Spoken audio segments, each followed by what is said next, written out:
नमस्कार दोस्तों, हमारे channel best of rice analyst में आपका स्वागत है। आज मैं आप लोगों के लिए एक नई वीडियो लेकर आया हूं। प्लीज आप सब लोग वीडियो के एंड तक मेरे साथ जुड़े रहिएगा और मेरी वीडियो को लाइक और मेरे चैनल को सब्सक्राइब करना ना भूलिएगा और बेल आइकन भी दबाना ना भूलिएगा ताकि नई आने वाली वीडियो की नोटिफिकेशन सबसे पहले आप लोगों के पास पहुंचे। जैसा कि दोस्तों आज मैं बताऊंगा आपको कि जो हमारी एक्सपोर्ट वैरायटी होती है या डोमेस्टिक की वैरायटी होती है उसके अंदर हमें क्या क्या चीज़ें ऐसी होती हैं जो देखने की जो हमारे पैरामीटर के हिसाब से कंपलसरी होती है कि वो कितनी पॉइंट तक हमारे पास पास है। उसके बारे में मैं आपको एक एक पॉइंट बताऊंगा और आप लोग बिल्कुल ध्यान से देखना और जब तक मेरी वीडियो चलेगी आप मेरे वीडियो के एंड तक मेरे साथ जुड़े रहिएगा। जैसा कि दोस्तों मैं बताऊंगा आपको, जैसे हमारे पास 11-21 वाइट सेला की हम रिपोर्ट बनाने जा रहे हैं। रिपोर्ट बनाते वक्त हमारे को क्या क्या चीज इसके अंदर देखना है।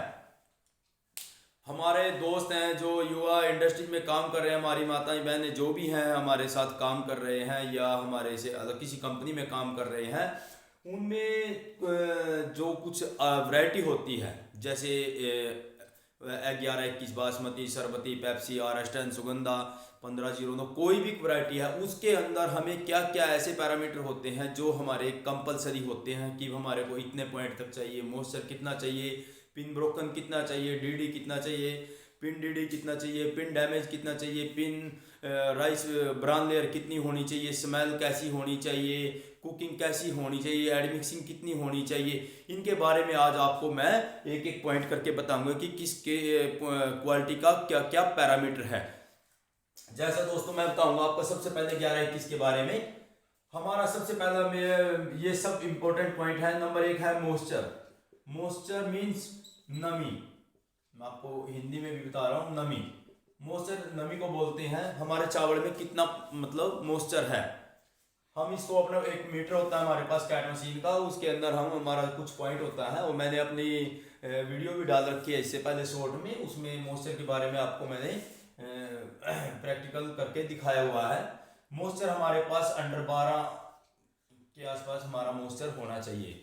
12 मॉइस्चर होना चाहिए। मॉइस्चर मीन्स मैं दोबारा बता देता हूँ, नमी, चावल के अंदर कितनी नमी है, ये हमारी अंडर 12 होनी चाहिए। एक्सपोर्ट क्वालिटी के हिसाब से 12% तक मॉइस्चर हमारा पास होता है। नंबर 2 है कैट। कैट मीन्स चमक। हमारे चावल की शाइनिंग कितनी होनी चाहिए। हमने पैरागोल्ड के हिसाब से बताया आपको 11-21 वाइट सेला। वाइट सेला, क्रीमी सेला भी बोलते हैं इसको, पैरागोल्ड सेला भी बोलते हैं।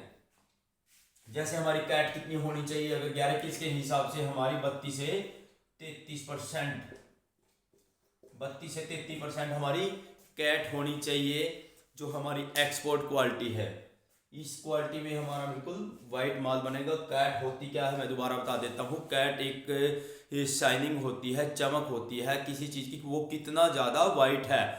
अगर किसी भी वाइट चीज़ को अगर उसके हिसाब से लेके चले तो एक बिल्कुल जो सफ़ेद चीज़ होती है उसका जो लास्ट पॉइंट होता है वो 88 से 90 के बीच में होता है। 88 से 90 एक वाइट चीज़ का सबसे लास्ट दी एंड है। इसका मेरा कहने का मतलब हमारा जो चावल है उसका जो 32 से 33% तक ही वाइट है वो, इसलिए इसकी एक्सपोर्ट में जो चमक होनी चाहिए वो 32 से 33% तक होनी चाहिए। नंबर 3 है ब्रोकन। हमारा जो एक्सपोर्ट की क्वालिटी है उसमें कितना परसेंट हमारा ब्रोकन पास होता है। हमारा ब्रोकन 1% पास होता है इसमें, 1%, वो भी तिबार टाइप का, जिसकी लेंथ तिबार टाइप में मीन्स जो 7 mm। जैसे हमारी सबसे पहले मैं आपको एक चीज़ और बताना भूल गया, हमारी जो 11-21 की एक्सपोर्ट की लेंथ होती है 835 mm की होती है। 835 mm प्लस में हमारे को एक्सपोर्ट में 11-21 की लेंथ चाहिए। अब इसके अंदर 1% ही ब्रोकन एक्सपोर्ट में पास होता है।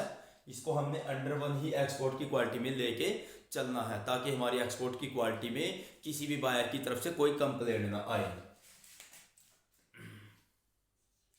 नंबर 4 है D D. D D means damage discolour. Damage discolour. Damage discolour किसको बोलते हैं? डैमेज डिसकलर हो जाता है जो वैरायटी हमारे पास है किसी भी तरीके की, जैसे व्हाइट सेल के बारे में बता रहा हूं मैं, उससे अदर कलर जिस वैरायटी का चावल का बन जाता है वो डैमेज डिसकलर में आता है। कि मतलब वो एक तो होता है डैमेज डिसकलर, मतलब जो हमारा चावल है व्हाइट कलर का है वो अलग कलर में हो गया, जैसे रेड कलर में हो गया या थोड़ा ब्लैक कलर में हो गया, उसको हम डैमेज डिसकलर में बोलेंगे, डैमेज डिसकलर। ये हमारा डैमेज डिसकलर हमारा वो भी लाइट डिसकलर पास होता है 1%। डैमेज डिसकलर में लाइट डीडी, शॉर्ट फॉर्म है इसकी डीडी, लाइट डीडी पास होता है अंडर 1। वो भी बिल्कुल जो हमारा व्हाइट से लाइट से मैच होना चाहिए, हल्का लाइट डीडी 1% तक हमारा एक्सपोर्ट में पास होता है। उसके बाद है नंबर 5 है पिन डीडी। एक होता है pin DD. Pin DD means बोलते हैं पिन डैमेज, जो हमारा चावल की बिल्कुल ऊपर से नोक होती है, किनारा बोलते हैं चावल का, वो बिल्कुल या तो रेड हो जाता है या ब्लैक हो जाता है, उसको हम पिन डैमेज बोलते हैं। वो हमारा 0.50% तक एक्सपोर्ट में पास है। 0.50% मतलब आधा % हमारा एक्सपोर्ट में पास है। अब मैं आपको एक बार दोबारा बता देता हूँ, फिर मैं इसको साफ करके दोबारा दूसरे और पैरामीटर बताऊंगा। जैसे हमारा 11-21 वाइट सेल के बारे में मैं बता रहा हूँ आपको, हमारे एक्सपोर्ट में 835 प्लस में लेंथ चाहिए। नंबर 1 हमारा मॉइस्चर होना चाहिए अंडर 12। नंबर 2 है कैट मीन्स चमक, हमारी 32 से 33% एक्सपोर्ट में हमारी कैट पास होती है। नंबर 3 ब्रोकन, 1% तक ब्रोकन हमारा पास होता है, वो भी तिबार टाइप का, छोटा ब्रोकन नहीं होना चाहिए, मोंगरा नहीं होना चाहिए, दुबार नहीं होनी चाहिए, जो भी होगा 1% वो आपकी तिबार टाइप का चलेगा, वो भी 7+ की तिबार, 7+ नंबर 4 है DD means damage discolour. Damage discolour हमारा 1% डिस्कलर पास होता है, वो भी लाइट कलर का डिस्कलर। एक होता है ब्लैक और एक होता है रेड, वो बिल्कुल एक्सपोर्ट में नॉट अलाउड, ये बिल्कुल भी अलाउड नहीं है। ब्लैक और dark yellow means red colour जो मैं बता रहा हूँ आपको। और है 5वें पे पिन डीडी, पिन डैमेज बोलते हैं जिसको, 0.50% तक एक्सपोर्ट में चलता है। मतलब पिन मैं दोबारा बता देता हूँ आपको, पिन बोलते हैं, पिन डैमेज होता है जिसकी नोक, चावल की नोक हल्की येलो और ब्लैक हो जाती है, वो आधा % तक एक्सपोर्ट में पास है। उसको आप बिल्कुल उससे बेफिक्र रहिए, आधा % तक उसको कोई भी बायर कुछ भी आपको नहीं बोल सकता। और दूसरा मैं बता रहा हूँ आपको, जो एक्सपोर्ट क्वालिटी होती है उसके अंदर मोंगरा, जिसको गोली बोलते हैं, मोंगरा और ब्लैक ग्रेन जो बिल्कुल डार्क ब्लैक होता है, वो एक्सपोर्ट में बिल्कुल भी अलाउड नहीं है। उसकी वजह से अगर हमारा मोंगरा और ब्लैक ग्रेन अगर एक्सपोर्ट क्वालिटी में आ जाता है तो बायर बिना देखे आपका माल रिजेक्ट कर सकता है। अब मैंने इसके 5 पॉइंट बताए हैं, आपको मैं 6ठा पॉइंट बताने जा रहा हूं अभी।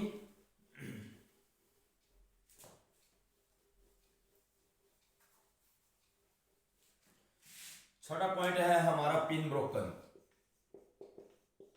पिन ब्रोकन किसको बोलते हैं? पिन ब्रोकन होता है जो चावल हमारे पास होता है उसकी जो नोक टूट जाती है, ऊपर का जो मुंह होता है चावल का, वो हमारा, मैं इस टाइप से बता देता हूं आपको। जैसे हमारा ये चावल है, इसका ये अगर ये किनारा टूट गया या इधर से टूट गया, ये हमारी लेंथ को भी खत्म कर देगा और हमारे चावल की जो लुक होगी वो भी खत्म कर देगा। अगर ये चीज टूट जाती है, ऊपर से टूट गई या नीचे से टूट गई, दोनों में से किसी भी साइड से टूट गई, तो हमारी चावल की लेंथ घट जाएगी। इसको हम पिन ब्रोकन बोल देंगे, ये पिन ब्रोकन माना जाएगा इसको। तो हमारा जो पिन ब्रोकन होता है वो 2 से 3% तक एक्सपोर्ट में पास है, कोई दिक्कत नहीं है। वैसे बायर इस चीज पर कोई ज्यादा वो नहीं करते, लेकिन फिर भी हमारा जो पैरामीटर के हिसाब से है या राइस मिल के हिसाब से, हमारे को अगर ये हमारा पिन ब्रोकन ज़्यादा हो जाता है मिलिंग प्लांट में तो हमारे को नुकसान हो जाता है, हमारी लेंथ नहीं बढ़ पाती, और लेंथ नहीं बढ़ने की वजह से हमारी एक्सपोर्ट में की क्वालिटी में थोड़ी दिक्कत आएगी और माल लुक वाइज भी अच्छा नहीं बनेगा। ये हमारा 2 से 3% तक एक्सपोर्ट में होना चाहिए, इससे ज़्यादा नहीं होना चाहिए। नंबर 7 है हमारा ब्राउन लाइन। ब्राउन लाइन क्या होती है? ब्राउन लेयर जो हमारी जो पॉलिश की लाइन बन जाती है ब्लैक कलर की, उससे माल हमारा देखने में लुक वाइज अच्छा नहीं लगता। ये जितनी कम से कम हो जाए उतनी ही अच्छी है। जैसे वाइट सेलर के हिसाब से हमारी 3 से 4% तक ये एक्सेप्टेबल है एक्सपोर्ट क्वालिटी में। 3 से 4% में हमारा कोई भी मतलब हमारा लुक वाइज ख़राब नहीं होगी। ये 3 से 4% तक अगर हमारे माल में आ रही है तो हमारे को कोई भी प्रॉब्लम नहीं है, हमारी टॉप क्वालिटी है ये। नंबर 8 है हमारा अरोमा, हमारे माल की स्मेल कैसी है? नंबर 1 है स्मेल हो जाती है जैसे बैड स्मेल या किसी पेस्टिसाइड की स्मेल, जैसे कोई कंपनी के अंदर दवाइयाँ डालते हैं, जैसे MBR करते हैं, ALP करते हैं, या कोई किसी दवा का छिड़काव करते हैं, वो हमारे चावल के अंदर स्मेल बन जाती है, या ओल्ड की स्मेल है। तो हमारे को ये चीज़ हमारे सबसे पहला हमारा सबसे मेजर पॉइंट होता है ये वाला। वैसे अरोमा, अरोमा मीन्स दोबारा बता देता हूँ, स्मेल, चावल की स्मेल कैसी है, ओल्ड की है या 2 साल पुराना चावल है, या किसी दवाई की स्मेल है, या कोई चूहा उसके अंदर स्टैक के अंदर मर जाता है, कई बार उनकी वजह से स्मेल हो जाती है, कई बार वो नमी की स्मेल हो जाती है, कई बार गोडाउन के अंदर बिल्कुल गोडाउन को बिल्कुल सील कर दिया जाता है, वो काफ़ी लंबे टाइम के बाद खोला जाता है तो उस चीज़ की स्मेल बन जाती है। कई बार हमारा जो चावल होता है जार के अंदर भरा जाता है और उसके अंदर काफ़ी टाइम के बाद उसको ओपन किया जाता है तो जो हमारे जार के अंदर से उसके अंदर भी स्मेल बन जाती है। तो वो चीज़ें सबसे मेजर पॉइंट है, ये हमारा चावल के अंदर स्मेल नहीं होनी चाहिए, स्मेल अच्छी स्मेल होनी चाहिए। तो ये आपके लिए एक बहुत ही मेजर पॉइंट है, ये स्मेल हमारे को बिल्कुल ओके होनी चाहिए, ताकि कई बार हम चावल की कुकिंग करते हैं, कुकिंग करते वक्त भी हमारे चावल के अंदर स्मेल आ जाती है, उसको भी चेक करने का एक पैरामीटर है। अगर आपके चावल के अंदर स्मेल आ रही है, आपको लगता है कि हमारे चावल में अंदर स्मेल है, तो आप सबसे पहले उसको क्या करना है, आपने थोड़ा सा चावल लेना है, 40 से 50 ग्राम चावल लेना है, उसके अंदर थोड़ा सा 50 से 55 डिग्री का बोल्ड पानी का थोड़ा सा छिड़काव करके, छिड़काव करने के बाद और उसको थोड़ा सा अपने हाथ के अंदर डालने के बाद अगर आप नाक की तरफ से ऐसे सूंघेंगे तो आपको तुरंत पता लग जाएगा कि ये स्मेल किस चीज़ की है। एक तो ये है पैरामीटर है स्मेल चेक करने का। दूसरा तरीका स्मेल चेक करने का है, आप ऐसे भी चावल को उठा के ऐसे भी स्मेल को चेक कर सकते हैं हमारे चावल के अंदर स्मेल कैसी है। ये मैंने आपको 8 पॉइंट बताए हैं। उसके बाद है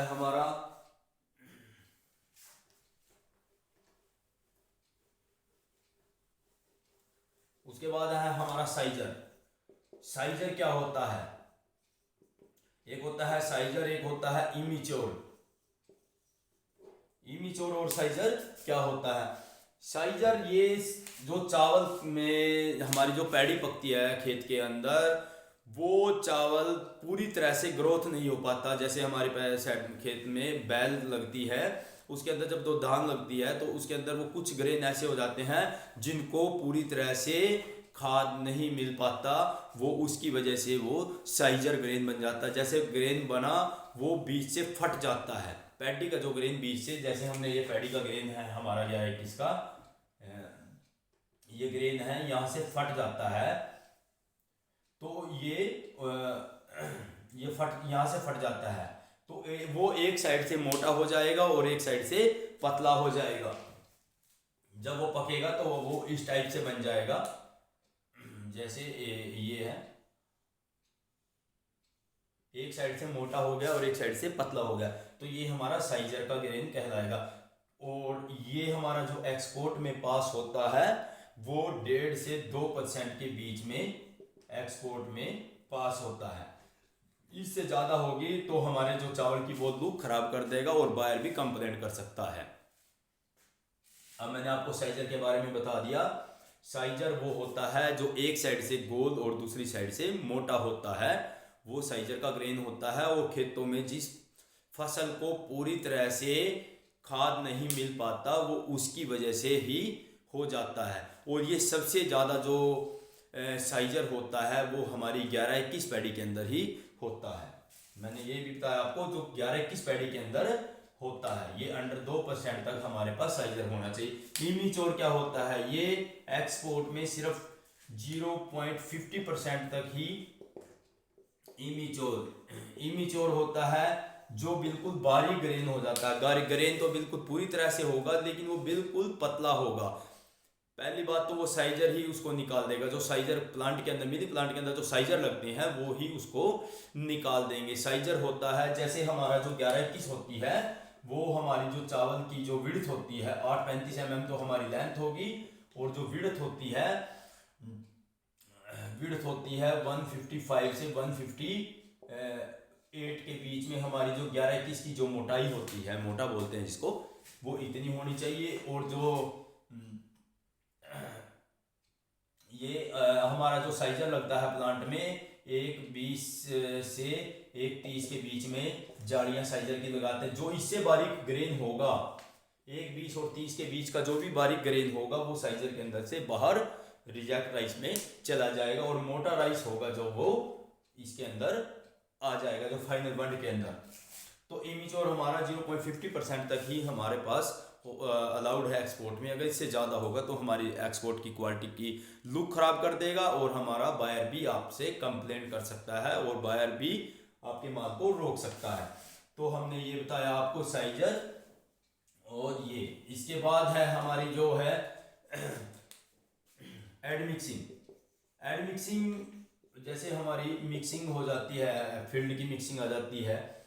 नंबर 1 तो होता है शॉर्ट ग्रेन। जैसे हमने कोई 11-21 वैरायटी परचेज किया बाजार से, तो उसके अंदर 2 से 3% ऐसे ग्रेन आ जाते हैं जो बिल्कुल छोटे टाइप के बन जाते हैं, चोबा टाइप के बोलते हैं, इसको चोबा बोलते हैं। शॉर्ट होता तो जैसे 11-21 का ही ग्रेन है, लेकिन वो शॉर्ट टाइप में हो जाता है, छोटे टाइप में। कुछ हमारे जो राइस एनालिस्ट पर्सन है, वो उनको एडमिक्सिंग में काउंट करते हैं, कोई उसको चोबे में काउंट करता है, कोई इसको परमल में काउंट करता है, लेकिन होते हैं वो 11-21 के ग्रेन, लेकिन छोटे होते हैं। ये 2-3% तक, 3% तक अगर आपके पास आ रहे हैं तो बेटेंशन होकर रहना, बिल्कुल आपकी क्वालिटी ओके है।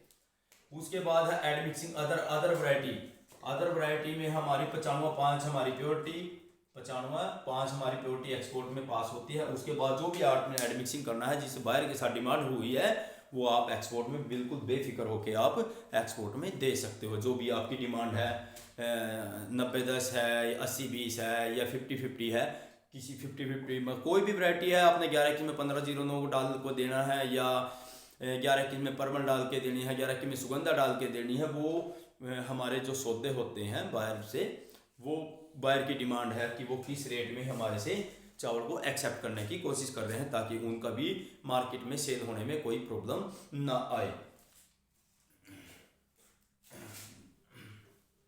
और सबसे लास्ट पॉइंट है हमारा कुकिंग एक सबसे बड़ा मेन और कंपलसरी पॉइंट है। इसमें सबसे दो मेन कंपलसरी पॉइंट है, जो हमारी रोमा और कुकिंग। और रोमा तो मीन्स अगर हमारी माल अच्छा ही नहीं होगा, लुक वाइज अच्छा नहीं होगा, या कुक वाइज अच्छा नहीं होगा, या माल में स्मेल होगी, तो वो सारा जो पैरामीटर मैंने बताए, सारे के सारे पैरामीटर 0 हो जाएंगे। तो हमारे को जैसे कुकिंग है, सबसे हमने कुकिंग भी इसके अंदर देखनी है। कुकिंग में हमने क्या क्या पॉइंट हमारे के अंदर कुकिंग के अंदर होने चाहिए। जैसे मैंने ये बताया आपको, कुकिंग के अंदर हमने 2 घंटे की सोकिंग करने के बाद 2 होल सोकिंग होगी इसकी, और 12 से 13 मिनट को इसको कुक करना है। मैंने ये जो 12 से 13 मिनट की कुकिंग होगी इसकी, 6 से 7 मिनट तक आपको स्लो आंच में पकाना है, स्लो गैस में पकाना है।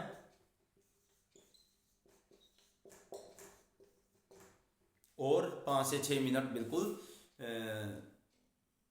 6 से 7 मिनट आपको बिल्कुल स्लो आंच में, और 6 से 7 मिनट बिल्कुल फुल आंच में पकाना है।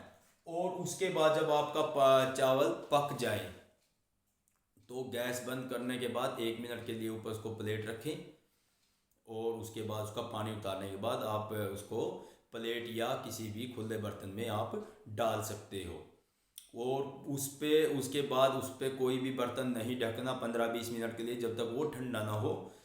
वो ठंडा होने के बाद चावल आपका बिल्कुल खिला खिला चावल बन जाएगा और पूरी आपकी चावल की जो लेंथ होगी वो 14 से 15 तक आपकी चावल की जो लंबाई पहुंच जाएगी। और आपका चावल को खाने का जो चावल होता है वो खाने में भी सुंदर और सॉफ्ट लगेगा। तो मैंने दोस्तों आपके सामने जो ये पैरामीटर बताए हैं, ये एक एक्सपोर्ट के हिसाब से मैंने आपको पैरामीटर बताए हैं। उसके बाद होता है जैसे हमारी कुकिंग। कुकिंग में हमको क्या क्या चीज देखनी होती है, कुकिंग के अंदर हमारे को क्या क्या चीज देखनी होती है जो एक बायर सबसे पहले एक्सेप्ट करते वक्त ये चीज देखते हैं। नंबर एक, हमारी कुकिंग के अंदर अरोमा कैसी है। अरोमा मीन्स स्मेल, हमारे चावल की जो पकने के बाद है वो स्मेल कैसी है। बरसात के भीगे हुए की स्मेल आ जाती है, पेस्टिसाइड की स्मेल आ जाती है, कोई कीड़ा मकोड़े की स्मेल आ जाती है, या कोई वीवल्स की स्मेल आ जाती है, कोई चूहा मर जाता है उसकी स्मेल आ जाती है, या कोई पशु पक्षी चावल के अंदर कोई बिल्ली या कोई कुत्ता वगैरह जो भी चावल के अंदर स्टैक के अंदर चला जाता है, उसके बाद उस पर NPR का या ALP का छिड़काव किया जाता है तो उससे भी हमारा जो बिल्ली या चूहा वगैरह मर जाते हैं, उसके बाद भी हमारे चावल के अंदर स्मेल हो जाती है। तो वो चावल पकने के बाद भी आपके चावल के अंदर वो स्मेल रहेगी। या और दूसरा पैरामीटर है, जैसे हमारी जो पैडी होती है, कई बार सीजन में गिल्ली पैडी आती है, उसको हम गिल्ली पैडी को हम स्टैक में स्टॉक कर लेते हैं और वो 15 से 20 दिन के बाद जब उस पैडी को उठाएंगे हमारा जो मॉइस्चर की वजह से हमारे पैडी के अंदर स्मेल हो जाएगी और जब चावल बनेगा तो चावल के अंदर भी स्मेल हो जाएगी। तो सबसे पहला है ये हमारे को अरोमा इसकी चेक करनी है। नंबर 2, चावल के अंदर हमने रिंकल चेक करने हैं। रिंकल मीन्स चावल के अंदर रिंकल होते हैं, जैसे कि हमारा जो चावल के अंदर मतलब रिंग टाइप पड़ जाते हैं, वो हमारा देखने में चावल बहुत ही अच्छा लगता है और सॉफ्ट भी होता है। रिंकल होते हैं, सेमी कुक होते हैं। सेमी कुक किसको बोलते हैं? सेमी कुक होते हैं, पक तो जाते हैं वो, लेकिन वो लंबाई उनकी पूरी तरह से नहीं बढ़ पाती, लेकिन वो पूरा पक जाता है, उसकी लंबाई थोड़ी सी कम हो जाती है। नंबर 1 है 1, 2 और 3। और चौथा पॉइंट है हमारा अनकुकड। पकने के बाद भी ये चावल कुछ ग्रेन ऐसे हो जाते हैं जो पकने के बाद भी हमने 12 से 13 मिनट पकाने के बाद भी हमारा चावल पूरी तरह से नहीं पका, उसमें 5 से 7% ग्रेन ऐसे आ जाते हैं जो अनकुकड कहलाते हैं, जो मतलब पकाने के बाद भी वो पूरी तरह से नहीं पक पाते। मैं आपको प्रैक्टिकल भी करके बताऊंगा। अब मैं आपको जो है ये मैनुअल बता रहा हूँ और प्रैक्टिकल भी मैं आपको करके बताऊंगा। ये अनकुकड हो गया। नंबर 6 हो गया कर्ली।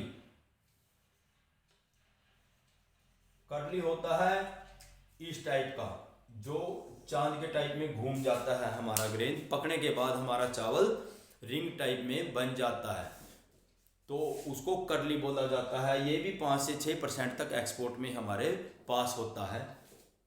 नंबर 7 है ब्रस्टेड। कई बार हमारा चावल पकने के बाद वो बिल्कुल ब्लास्ट हो जाता है, मतलब बीच से फट जाता है।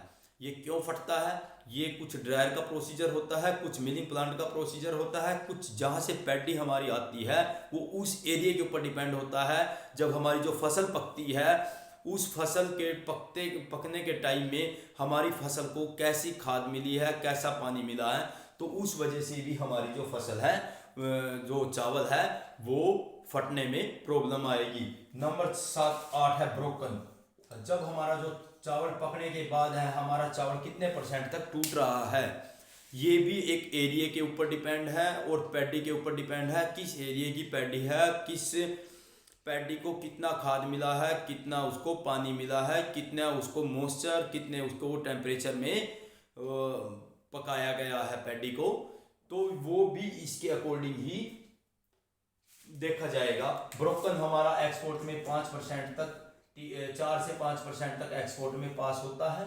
कर्ली भी हमारा 4 से 5% तक एक्सपोर्ट में पास होता है। सेमी कुक कोई 30% तक, और ये जितना हो जाए रिंकल वाला 50 हो या 100% हो, कोई दिक्कत नहीं है। अनकुकड़ भी हमारा 5 से 6% तक एक्सपोर्ट में पास होता है और ब्रेस्टेड ग्रेन भी 4 से 5% तक एक्सपोर्ट में पास होता है। ये कुछ पॉइंट हैं जो मैंने आपको बताए, ये बिल्कुल एक कंपलसरी पॉइंट है, ये आपको बिल्कुल गौर करके देखने चाहिए। और उसके बाद एक पॉइंट हो रहा है, हमारे को कुकिंग के बाद हमारे चावल की हमने लेंथ चेक करनी है। नंबर 9 है लेंथ। कुकिंग के बाद भी हमने जब चावल हमारा पक जाता तो हमारे चावल की कितनी लेंथ बनेगी, उसमें अंदर हम जो हमारा जो चावल होगा उसको हम नाप के देखेंगे कि हमारा जो चावल है वो कितने 40 से 50 ग्रेन की हम जो लेंथ देखेंगे कैलीपर के साथ, जो बर्नियर बोलते हैं जिसको mm में नापा जाता है, उसको हम टेबल पे या प्लेट पे रखकर उसको एक नापा जाएगा कि हमारे जो चावल है वो कितनी एवरेज में हमारी जो लेंथ बनी है। जैसे हमारी 14 से 15 mm तक हमारी चावल की लेंथ पहुंच जाती है पकने के बाद। तो दोस्तों मैंने आज आपको इतने पैरामीटर बताए हैं। अगर आप लोगों को इनमें से कोई भी क्वेश्चन बनता है तो आप मेरे को कमेंट करना ना भूलिएगा, और आप लोगों को जितने कमेंट करोगे मैं उसी के आधार पर आपके सामने नई नई वीडियो लेकर आता रहूँगा। और जितने आप कमेंट करोगे आपके हर क्वेश्चन का जवाब जल्दी से जल्दी मैं देने की कोशिश करूँगा, ताकि आप लोगों को कोई भी इसमें से रिलेटेड कोई भी क्वेश्चन पर कोई भी प्रॉब्लम ना आए। अगर दोस्तों आपको मेरी ये वीडियो अच्छी लगे तो मेरी वीडियो को लाइक और मेरे चैनल को सब्सक्राइब करना ना भूलिएगा। जय हिंद, जय भारत, धन्यवाद।